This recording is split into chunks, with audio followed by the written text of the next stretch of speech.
while I serve as a university administrator, I'd like to share some stories and lessons learned from my early days and the early days of Microsoft. I think some of the stories and lessons learned there are actually applicable to what we're doing in the university setting and driving innovation and change. And I learned those lessons by working closely with one of our greatest entrepreneurs, Bill Gates. He's an entrepreneur in both the commercial and the social arena. And so I'll take you back to 1983. I was a newly minted PhD from Duke University, and I was a mountaineer. So I left wonderful Durham, North Carolina, to go to Seattle, Washington. And I needed a job to support that habit of mountain climbing. So I pounded the pavement and ended up with this little no-name company called Microsoft. There were about 300 people there. We actually counted employee numbers back then. And I was hired as a programmer. And that enabled me to walk the hallways of all the programming offices. And I got an insight into what the newest products, applications, and tools were. And I started to make a connection between what I saw all of the programmers doing and another passion of mine. My passion is working with educators. And I saw the connection between the applications and the tools that were needed for educators to do a better job of teaching and learning. So 6 months into this job, I go in and I talk to my boss. His name's Steve Ballmer. He's now CEO of the company. And I took in 2 manila folders. In one was my one-pager on why we should start an education division, using Microsoft products to address the needs of educators across the United States. And I gave him my elevator pitch, and Steve Ballmer, big in stature, big in personality, said, "That's the stupidest thing I ever heard. You never make any money in education." So I handed him my other manila folder, and that had my resignation letter in it. I said, "If I can't do this, I quit." And Steve said, "Oh, you know, just sit there, sit there." So he ran into Bill Gates, and he told Bill, "You know, Kimberly out there wants to start an education division." And Bill said, "That's the stupidest thing I ever heard. We'll never make any money in education." And Steve told him I was going to leave, and Bill said, much to my delight, "I love it. I love her passion, I love her ambition, I love her commitment." So here's the deal. You can fly anywhere you want, you can go to any university you like, but it's just you. It's a solo operation, you can't have any head count. So that was February of 1984. By December of 1984, which was the end of our fiscal year, the education market accounted for 10% of Microsoft's domestic revenue. It was, and it got their attention too. You know, when all you have to expend are resources for one person and a lot of plane tickets, they were really happy. And the good news is that they then gave me more resources to not so much hire a lot of people. We always kept the team really lean, but to develop the programs, the services, the outreach to universities and eventually to K through 12. So there's a moral to this story that relates to today. I feel like there are 3 major principles that I learned through that experience that are relevant to how we can drive innovation and what we can teach the next generation of entrepreneurs, be they social or commercial. And the first one is, it's fairly obvious, but it's often goes underutilized, and that is clearly define the most pressing needs. What are the needs of your constituency, your stakeholders? Second is to really engage those stakeholders, in this case educators, in finding the solution to their own problems. And third is to do all this with an eye to what the bottom line is. And to do it for the long haul, to be sustainable over time. So let me give you a couple more Microsoft examples about how this happened. The needs, there I was flying around the country, and I had come from a university environment where I think we specialized in in promoting solutions in search of a problem. And so I just decided the best advice I'd ever been given was hit the ground listening. I got on those planes and I went out and I listened. And I asked the educators, what do you need? What are your most pressing problems? And a pattern evolved here. And that was, at the time, remember it was the early 80s, we're talking desktops, not laptops, not iPads, not iPhones, not mobile anything. They weren't even using software that much in universities.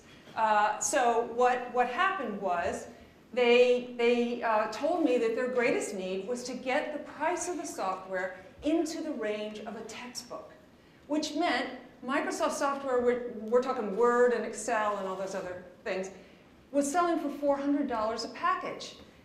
Professors could not require their students to buy software at $400 a package. They could require students to buy it at $50 a package because that's about the textbook price.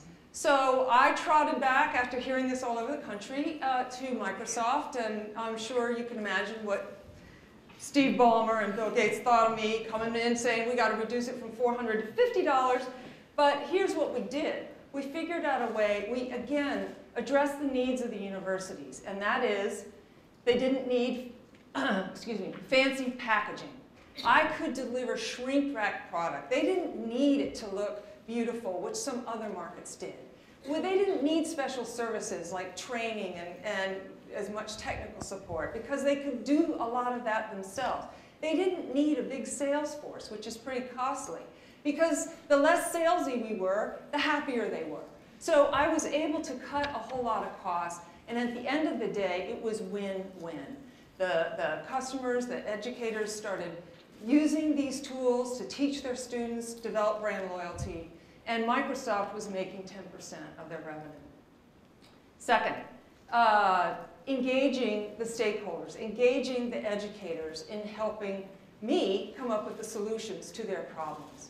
And what that meant was I, again, asked them, what are your problems? And a lot of people respond really well to when you say, what do you like? What don't you like? And what do we need to do to fix what you don't like? So and university people loved giving me answers to that. So they told me, again, consistently, another problem was Microsoft software was buggy. They were the only people that thought this. But I said, I hear you. What do you think we should do? And they said, let me look under the hood. Let me identify the bugs and fix the bugs. And at that time, it was novel to actually go to the universities and engage them in beta testing. So we did it, and again, they did it for free. It drove down the cost, and it was a win-win for both Microsoft and the educators. Lastly, we did this all with an eye to the bottom line. Now, the first step is to know what your bottom line is. Is it economic? Is it social? Is it environmental? And once you define it, how do you measure it? And then how do you communicate it? So the bottom line was really clear. When Steve Ballmer and Bill Gates tell you that you'll never make any money in education, you know your bottom line, first and foremost, is economic. I had to make money. And once we were able to do that, as I said, the program grew. And if you look at Microsoft's education program today, it's 100 times better, 100 times bigger. It is 100 times more effective at addressing the needs of educators across the country, partly because we started by proving ourselves, getting the resources. It was able to survive. It wasn't a drive-by idea. So I started by mentioning Bill Gates, and I thought I'd close with just a couple Bill Gates stories. I think the smartest thing that Bill Gates ever did was to marry Melinda French. You may or may not know that Melinda went to Duke University both as an undergrad and as a Fuqua student. So where we sit now, she went here.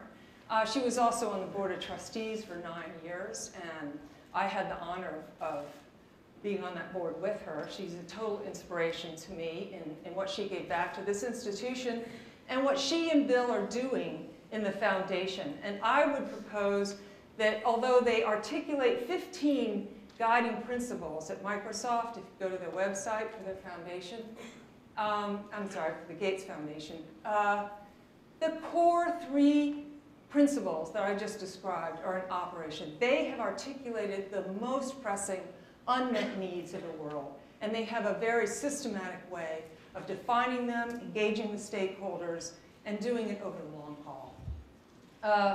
So I'd like to think that maybe I had that much influence when I dragged Microsoft into the education market, that maybe Bill Gates kind of steered the foundation towards addressing some education problems.